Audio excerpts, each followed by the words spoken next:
While dealing with ratios and proportions, you'll be given a variety of questions जहाँ पे चीज़ें थोड़े से अलग तरीके से हो रही होंगी. For example, you'll be given a ratio like A:B, जो कि एक अलग रेशो होगा, जैसे let's say 3:4. There will be given another ratio जिसमें हो सकता है एक कोई इनमें से कॉमन फैक्टर हो, let's say B. So वो रेशो दिया होगा B:C.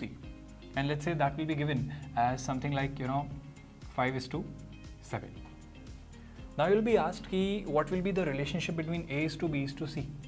Now what you can clearly see कि यहाँ पे जो common entity है that is B. So with the help of this B, I can associate it all these three.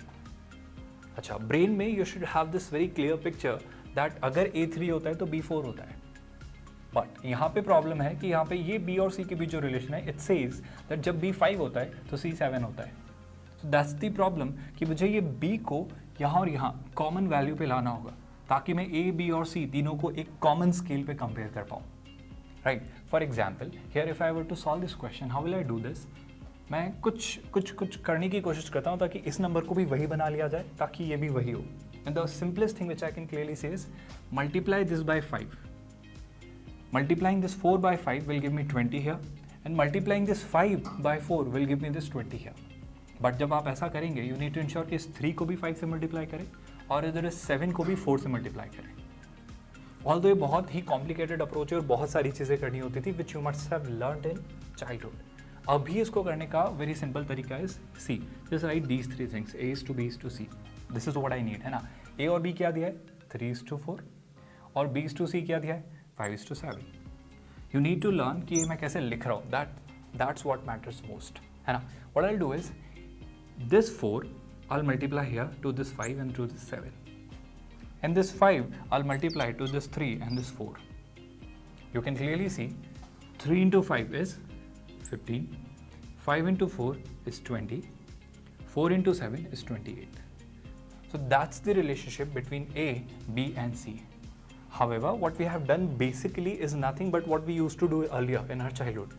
But this is a little easier and a little effective, little more effective method than what you used to do in your childhood. Let's understand it more through an example.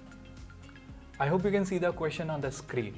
What I recommend you to do is pause the video, try to solve this question through your own approaches.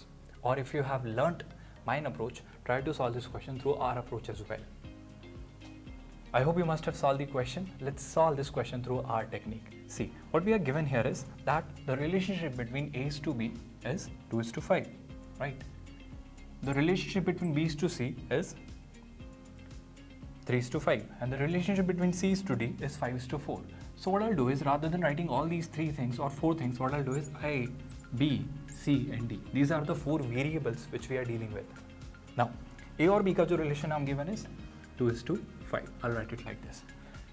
Observe this very carefully and very minutely. How am I writing these numbers? It matters most that you learn this technique. That how do you represent these numbers on this, these various scales, and how do you bring all these numbers on a common scale. The next number you are given is the relationship between B and C is given as 3:5. Since 5 is not equal to 3, so I'll write this 3 on a different scale. Next, what you are given is C:D is 5:4. Now fortunately here C:D is given as 5:4. Now don't write another 5 here and 4 here. See, यहाँ पे 5 लिखना है does not make any sense. यहाँ पे already C5 ही है, तो अगर C5 है तो 5:4 सीधा इसी स्केल पे लिखा जा सकता है. I hope you all are realizing that. Now, I hope you have remembered this approach. जो कॉमन वेरिएबल मुझे मिल रहा है that is B. So what I'll do is जो B का कॉमन वेरिएबल है 3, ये सारी ऊपर वाली वैल्यूज में मल्टीप्लाई हो जाएगा, और जो B का एक कॉमन वेरिएबल यहाँ जो है वैल्यू 5, ये सारी नीचे वाली वैल्यूज में मल्टीप्लाई हो जाएगा. So after doing all this multiplication, what I'll get? See very carefully. 3 into 2, 6, 5 into 3, 15, 5 into 5, 25, and this 5 into this 4 is 20. So that will be the ultimate, the final relationship between A:2, B:2, C:D, which is 6:15:25:20. I hope you all have learned this, how effective this is, and how easily can you find or deduce the relationship between these four numbers.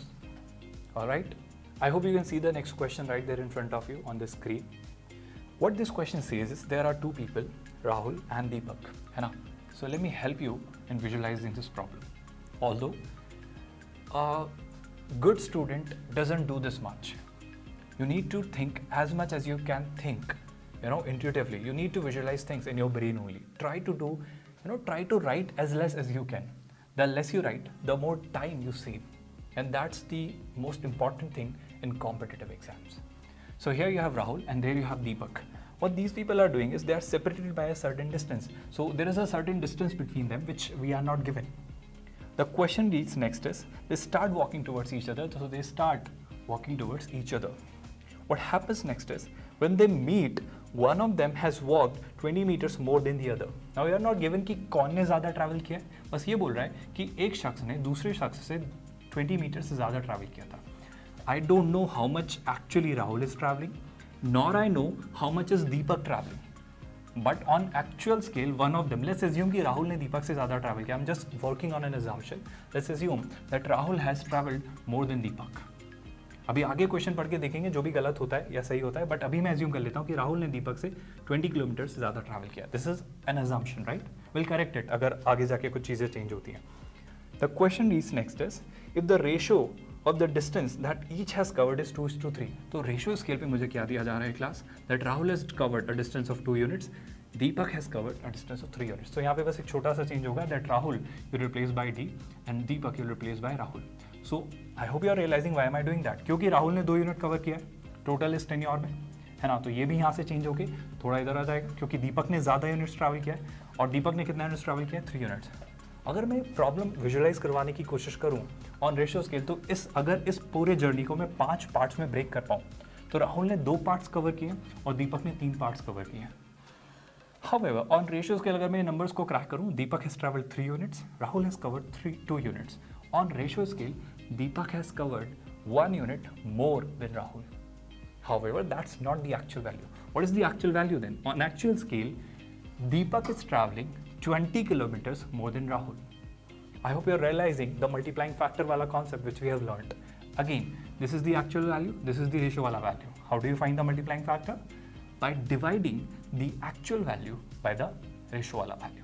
20 when divided by 1 gives you 1, so gives you 20. So the multiplying factor here is 20. Now what are you asked? You're clearly asked that if the ratio of distance that each is covered is 2:3, find the distance that originally separated them. So the total distance between them. Acha. Can you tell me by some means that what was the total distance on ratio scale between them? सो राहुल और दीपक ने total मिलके कितना distance travel किया है. सी, राहुल ने 2 units चलाए, दीपक ने 3 units चलाए, तो टोटल दोनों ने मिलके रेशियो स्केल पे 5 units they have travelled. If they are travelling 5 units together on ratio scale, how much would they have travelled on actual scale? Again divide the ratio वाला value by the multiplying factor. 5 into 20 is nothing but what? 100 kilometers. And that should be the answer. They have total separated by a distance of 100 kilometers. Okay, have a look at the question and try to solve this question. Pause the video and you solve it by yourself first. I hope you must have paused the video and tried to solve this question by yourself. Now let's learn a fantastic technique to solve this question within seconds. However, to learn this technique, you need to look at the problem from a little different perspective.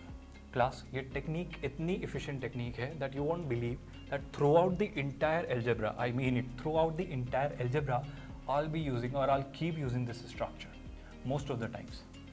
I call this structure, ध्यान से सुनिएगा, जब भी 2 quantities का product हो रहा है और उससे एक थर्ड क्वांटिटी जनरेट हो रही है. I repeat, whenever 2 entities are getting multiplied and they are generating a third entity, in that case we use this structure. For example, जो क्वेश्चन अभी आप देख रहे हैं इसमें मुझे जो प्रोडक्ट होता दिख रहा है दैट इज दिस, कि मैं क्वांटिटी को यानी नंबर ऑफ कॉइन्स को उसके रेट से यानी उस कॉइन की कितनी वैल्यू है मल्टीप्लाई करके आई एम जनरेटिंग उन कॉइन्स की कितनी वैल्यू मेरे पास बैग में मौजूद है. आई रिपीट, जैसे मेरे पास 1 रुपये के 10 कॉइन है, तो मेरे पास 1 रुपये के 10 कॉइन कितनी वैल्यू यानी 10 रुपये मौजूद है, right. So this structure is quite efficient, क्योंकि हर जगह ऑलमोस्ट पूरे क्वांटिटेटिव एप्टीट्यूड स्पेसिफिकली एल्जेब्रा में ये चीज़ होती है. Rather I will say 80% of the question, 80% of the question of aptitude can be done through this structure and you will realise the importance of this structure. So how do I put these things? ये structure कुछ ऐसे बनता है जहाँ पे मैं quantity को यहाँ लिखता हूँ, उसके रेट को यहाँ लिखता हूँ और इन दोनों का प्रोडक्ट जो थर्ड क्वांटिटी जो प्रोडक्ट निकल के आता है that is value which is here. एक और चीज़, ये क्वांटिटी, रेट और वैल्यूज जैसा मैं शुरू से सिखाते आ रहा हूँ, आप जो काम एक्चुअल्स पे करते हैं वही काम रेशियोज पे भी कर सकते हैं। यानी अगर क्वांटिटीज़ को मैं एक्चुअल्स पे कुछ ना कुछ वैल्यूज लिए जा रहा हूँ, वही काम उनकी रेशो वाली वैल्यूज पे भी कर सकता हूँ। सेम रेट्स का भी एक्चुअल और रेशो वाला वैल्यू से we can deal with. Similarly values का भी एक्चुअल और रेशो वाला value we can deal with. यहाँ पे एक चीज़ बहुत इंटरेस्टिंग सीखे, I hope you know that quantity into rate is value, not only on actual values but also on ratio value. यानी क्वांटिटी का रेशो वाला वैल्यू रेट का रेशो वाला वैल्यू के साथ जो प्रोडक्ट जनरेट करेगा वो वैल्यू का रेशो वाला वैल्यू के इक्वल होगा। Let me read the question for you. What the question says is the number of 1 rupee, 50 paisa and 25 paisa coin in a bag. So मेरे पास तीन चीज़ें हैं, क्या क्या class? There is a 1 rupee coin, there is a 50 paisa coin and there is a 25 paisa coin. ठीक है? Now what they do say, what do they tell you next? That the number of these coins is not given directly but the ratio is given that they are in the ratio 3:4:5. तो जो 1 rupee coin है उसका ratio is 3, जो 50 पैसा coin है that is 4 and the 25 पैसा coin which is 5। अच्छा, क्या मैं थोड़ा सा कॉमन सेंस यूज करके 1 रुपी, 50 पैसा, 25 पैसा वाले कॉइन का रेशो स्केल पे रेट लिख सकता हूँ? चलो एक्चुअल से शुरू करते हैं। 1 rupee, can I consider it to be 100 paisa वाला कॉइन? कैन आई कॉल 50 पैसा 50 पैसा डायरेक्टली एंड 25 पैसा ओनली? और अगर मैं इसको रेशियोज में कन्वर्ट करूँ, so all these 3 numbers are divisible by 25, यानी 25 का 1 टाइम्स, 25 का 2 टाइम्स एंड 25 का 4 टाइम्स। तो जो ये 3 कॉइन्स हैं इनके रेट्स का रेशो क्या होगा? 4:2:1। जैसा मैं शुरू से समझाते आ रहा हूँ कि इनके रेट्स को भी प्रोडक्ट करके वैल्यू में लिखा जा सकता है। यानी ये 4 × 3 कितना होगा क्लास? 12। ये 2 × 4 कितना होगा? 8 एंड ये 1 × 5 कितना होगा? 5। I repeat, on ratio scale 1 rupee coin का वैल्यू 12, 4 50 पैसा कॉइन का वैल्यू 8 एंड 25 पैसा का वैल्यू, 25 पैसा वाले कॉइन का value 5। But class I hope you remember ये सब चीज़ें रेशो स्केल पर हो रही हैं। अभी क्वेश्चन आगे पढ़ेंगे। What do they tell you next is if the bag has ₹300, तो बैग में जो टोटल अमाउंट है वो 300 है। अच्छा, 300 से बाद में डील करेंगे। क्या तुम मुझे बता सकते हो रेशो स्केल पे मेरे पास बैग में कितना पैसा है? देखो ये 12 प्लस 8 कितना? 20 प्लस 5 25। तो रेशो स्केल में कहना है से total I have 25 units of money, क्योंकि ये पूरा रेशो है, रेशो में कोई यूनिट नहीं होती, सो हम randomly assuming a unit, right. However जो ये 25 रेशो स्केल पे है ये एक्चुअली 300 के इक्विवेलेंट है, 300 रुपीज़ के इक्विवेलेंट है, यस और no? Now I hope you remember, जहाँ कहीं भी मुझे कोई क्लू मिलता है रेशो वर्ल्ड से एक्चुअल वर्ल्ड में एंटर करने का, वहीं से मैं इसकी की को क्रैक करने की कोशिश करता हूँ। और की क्या होती है class? Multiplying factor. And how do you find the multiplying factor? By dividing the actual value by the ratio वाला value. So what you will do is you will divide this 300 by 25। देखो 25 का 4 times 100 होता है और 100 का 3 times 300 होता है, तो 4 × 3 कितना हुआ? 12। सो मल्टीप्लाइंग फैक्टर कितना होगा क्लास? 12। क्वेश्चन पढ़ेंगे, सब कुछ सॉल्व नहीं करना है, बस जो पूछा गया है वो सॉल्व करेंगे। क्वेश्चन में पूछा जा रहा है फाइंड द नंबर ऑफ 50 पैसे कॉइन्स। अभी वो मुझसे 50 पैसे वाले कॉइन का नंबर पूछ रहा है। अच्छा, ध्यान से सुनना, सारी चीज़ें एक तरफ, ज़रा बताओ अगर ये 12 मल्टीप्लाइंग फैक्टर यहाँ काम कर रहा है तो क्या ये इस पे और इस पे भी काम करेगा? I hope you understand that I have already been constantly pitching this line that the multiplying factor remains same throughout all these ratios. Mind you class, you need to take care of one thing, that multiplying factor यहाँ वाला 12 नहीं है, ना ही यहाँ वाला 12 है। ये 12 multiplying factor सिर्फ इन ratios के लिए। I hope you can see यहाँ पे multiplying factor अगर मैं ध्यान से देखने की कोशिश करूँ तो 25 है, 25 × 4, 25 × 2 and 25 × 1। यहाँ पे कुछ और होगा which we haven't cracked yet, but अभी जो मैंने क्रैक किया है वो ये वाला 12। अभी मुझे 50 पैसे के बारे में जानकारी चाहिए, so I multiply this 8 by the multiplying factor which is 12। 12 का 8 टाइम्स अगर मल्टीप्लिकेशन नहीं आता है तो मैं क्या करूँगा, मैं 8 को ब्रेन में लिखना अवॉइड करेंगे। The more you write the more time you consume. This 8 I assume as 10 - 2 in my brain.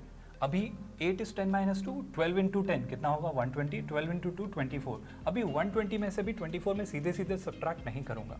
120 में से पहले मैं 20 सब्ट्रैक्ट करूंगा विच इज़ 100, 4 सब्ट्रैक्ट किया 96। Although this looks very silly कि सर ये तो बहुत आसानी से हो सकता है, बिलीव मी अभी जो हम कैलकुलेशन टेक्निक्स प्रैक्टिस करना शुरू कर रहे हैं ना, ये लॉन्गर रन में बड़ी कैलकुलेशंस को बहुत आसान बनाएंगे। हालांकि अभी लग सकता है कि सर ये बहुत सिंपल सा कैलकुलेशन था, इसमें इतना दिमाग क्यों लगाया।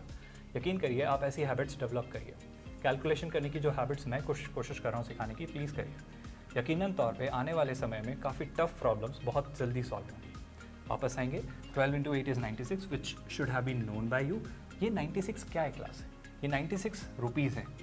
ये 96 रुपीज़ किसका वैल्यू है? 50 पैसे वाले कॉइन का। मतलब मेरे बैग में जो 50 पैसे के कॉइन्स हैं उनकी कीमत कितनी है? 96।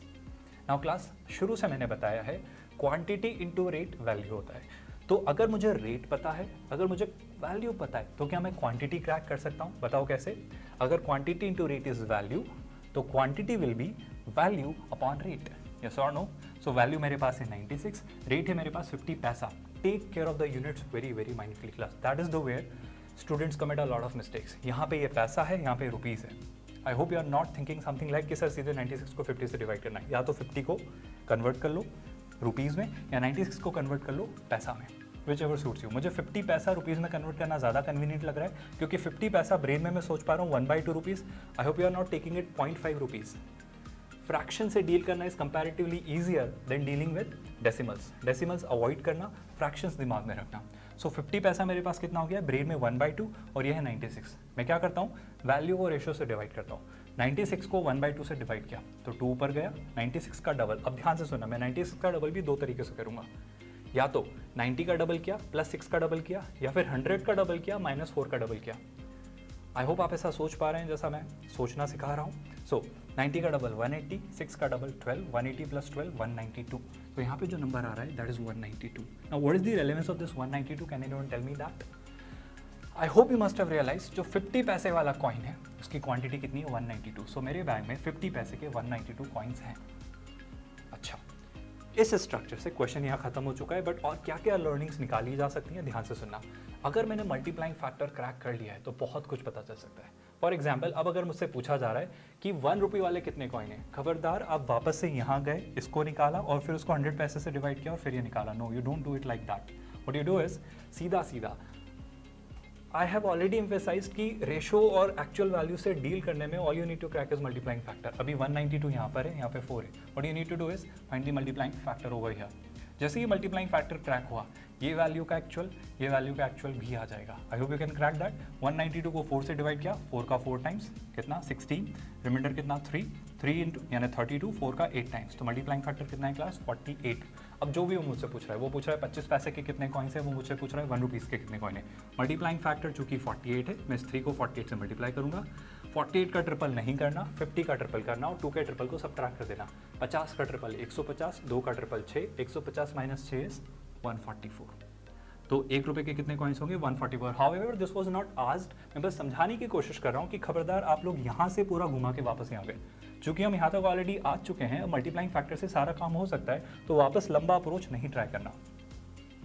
I hope this method looks quite efficient to you and you are understanding that how effectively can you figure out the answers. I hope you are comfortable with ratios now. अभी थोड़ा सा ratios का और extension देखते हैं with partnerships, क्योंकि ratios एक छोटा सा topic है। ratios पे directly बहुत ही seldom questions पूछे जाते हैं।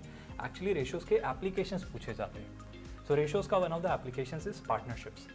पार्टनरशिप्स में अगर कोई अकाउंट्स का स्टूडेंट इस क्वेश्चन को देख रहा है तो पार्टनरशिप में जो आपने अकाउंट्स में लॉजिक्स पढ़े हैं ना, वो यहाँ काम नहीं करेंगे। यहाँ पे थोड़ा सा अलग लॉजिक काम करता है। लॉजिक बड़ा आसान सा है, जो जितना पैसा लगाएगा उतना पैसा रिटर्न पाएगा प्रॉफिट में से। जो जितना पैसा जितने वक्त के लिए लगाएगा वो उतना ही पैसा पाएगा। Let's understand the concept of partnerships through an example. So there is an example. The question reads as Sunny and Lucky get in rupees 4,000 and 5,000 to fund a new venture. So they are starting a new venture. However, Sunny and Lucky, both of them are investing different amounts. Sunny happens to invest 5,000 rupees and Lucky happens to invest 4,000 rupees.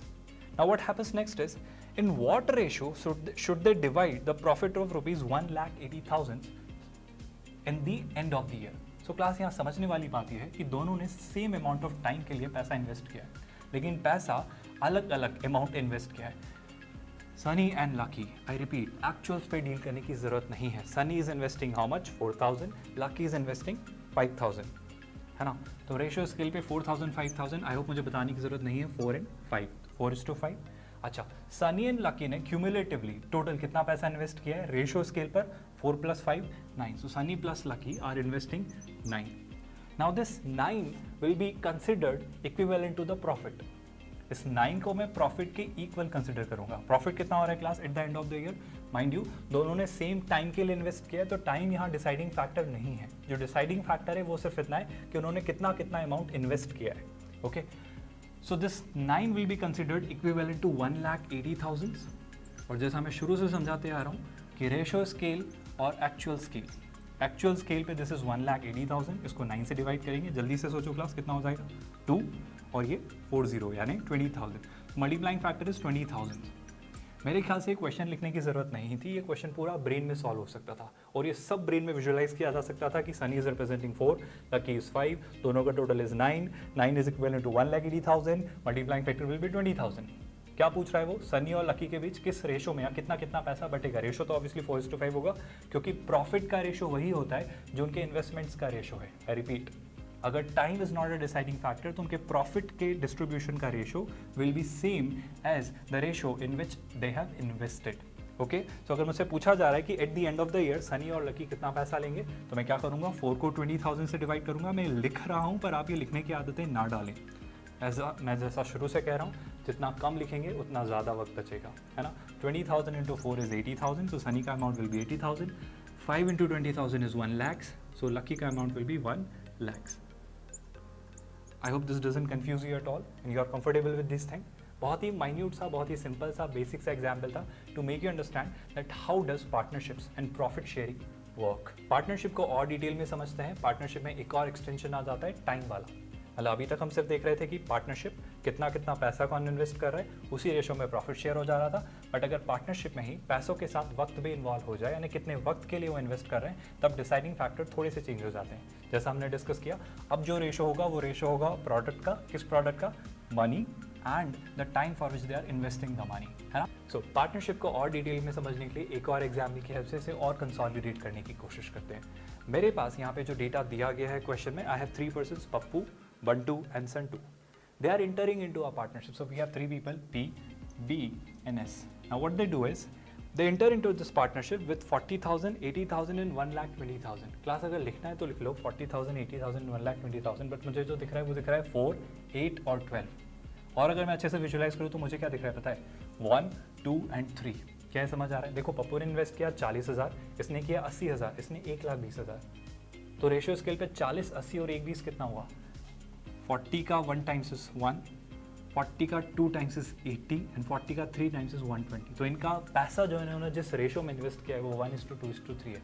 क्या मैं बिना actual values लेके सीधे लिख सकता हूँ? That's exactly what I am asking you to develop a habit of writing as less as possible. आगे पढ़ेंगे क्लास। आगे क्या बोलता है वो? At the end of first year Bantu withdraws ₹40,000। So अभी क्या किया बंटू ने? जो अपना पैसा इन्वेस्ट किया था, बंटू ने अपने टोटल पैसे में से 40,000 निकाल लिया। देखो, बंटू ने टोटल 80,000 इन्वेस्ट किया था, 40,000 निकाल लिया। तो बंटू ने 1 साल के बाद कितना पैसा इन्वेस्ट किया है? मैं बंटू का इन्वेस्टमेंट फिर से लिख रहा हूँ। अभी बंटू ने पूरे 1 साल तक ये इन्वेस्टमेंट रखा और अगले साल बंटू का जो इन्वेस्टमेंट है वो यही लिख दे रहा हूँ। इसने 40,000 निकाल लिया, 80,000 में से 40,000 गया तो कितना बचा? बस 40,000। अब रेशियो स्केल पे वो 40,000 कितना हो जाएगा? 1, क्योंकि ये 80,000 अगर 2 है तो 40,000 कितना हो जाएगा? 1। सो बंटू का जो दूसरा इन्वेस्टमेंट है वो है 1। कितने साल के लिए देखेंगे आगे वो क्या बोलता है? Santu withdraws 80,000 eight the end of second year. तो 2 साल के बाद, दूसरे साल के बाद संटू ने 80,000 निकाल लिया। तो पहले इसने 1,20,000 लगाया था, 1,20,000 में से इसने 80,000 निकाला है कितने? Eight the end of second year. तो 2 साल तक तो इसने किया। तीसरे साल चूंकि ये अपना कितना हिस्सा निकाल चुका है? 80,000, मतलब 1,20,000 में से 80,000 निकाला तो 40,000। 40,000 यानी कितना पार्ट? 1 पार्ट। अभी आगे पढ़ते हैं। In what ratio will the profit be shared at the end of the 3 years? तो पप्पू ने तो अपना पूरा पैसा 3 साल तक लगाया था क्लास। बंटू ने पहले साल तक 80,000 लगाए, आखिरी के 2 सालों में 40,000 लगाए। संटू ने क्या किया? 2 साल तक तो 1,20,000 लगाया, 2 साल के बाद 80,000 निकाल लिया, बचा कितना? 40,000। और वो कितने साल तक लगाया? आखिरी के 1 साल। तो ये जो पार्ट है ये संटू का पार्ट है, ये जो पार्ट है बंटू का पार्ट है और ये जो पार्ट है पप्पू का पार्ट है। अगर रेशियो स्केल में और समझो तो Pappu has invested how much? 3 into 1 3, Bantu has invested 2 into 1 2, 1 into 2 2, 2 + 2 कितना? 4। रेशियो स्केल पे संटू का इन्वेस्टमेंट 3 into 2 6, 1 into 1 1, 6 + 1 is 7। सो ये एक्चुअली इनका 3 साल का रेशो है इन्वेस्टमेंट का, 3:4:7, रेशियो एंड प्रोपोर्शंस के और भी एप्लीकेशंस होते हैं, ज्योमेट्री के कॉन्टेक्स्ट में भी बहुत सारी चीज़ें यूज होती हैं। जैसे मैं एक एग्जाम्पल के थ्रू कोशिश करता हूँ समझाने की। अच्छा, ज्योमेट्री अगर नहीं पता है अभी तो चिंता नहीं करना, ज्योमेट्री का एक अलग टॉपिक है जहाँ पे हम ज्योमेट्री अच्छे से डिटेल में समझेंगे। बट फिलहाल के लिए लेट्स अंडरस्टैंड दिस क्वेश्चन आपकी स्क्रीन पर है, पॉज करके आप खुद से भी सॉल्व करके देख सकते हैं। Let me read this for you. Question में कहा जा रहा है that if the volume of two spheres are in the ratio 27:64, find the ratio of the radii of the spheres. Spheres के वॉल्यूम्स का मुझे रेशो दिया गया है। क्या रेशो है क्लास? 27:64। सो अगर स्फेयर 1 को मैं देखूं so that is given as 27, sphere 2 को अगर मैं देखता हूं so that is given to me as 64, right. सारी चीज़ें एक तरफ, अगर मैं थोड़ी सी डायरेक्ट प्रोपोर्शनैलिटी अप्लाई करने की कोशिश करूं, ध्यान से समझिएगा। स्फेयर का volume, I hope you all remember, the volume of a sphere is given by 4/3 pi r cube. अच्छा, यहाँ पे क्या क्या चीज़ें कांस्टेंट है, ध्यान से देखो। 4/3 is a constant term, pi is a constant term. तो क्या मैं ये कह सकता हूँ कि स्फेयर का वॉल्यूम वैरी करता है इसकी रेडियस के अकॉर्डिंग?